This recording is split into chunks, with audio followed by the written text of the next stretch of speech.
তুমি বিয়ে করেছো? আমি আর বিয়ে চাকরি খুঁজতে খুঁজতে জীবন শেষ আর বিয়ে। আচ্ছা, তোমার বাবা কিরকম পাত্র খুঁজছে? মানে তোমাদের স্টেটাস অনুযায়ী নিশ্চয়ই ডাক্তার, ইঞ্জিনিয়ার, বিসিএস ক্যাডারের নিচে তো না?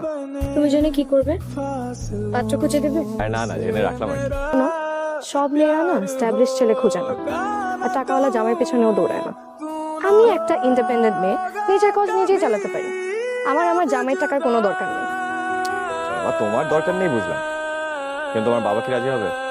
দেখবা তোমার বাবা ঠিকই একটা এস্টাবলিশ ছেলে খুঁজে বের করেছে। তো খুঁজলে খুঁজবে, তোমার সমস্যা কি? আর বাবা, আমার সমস্যা আছে দেখি তো বলছি।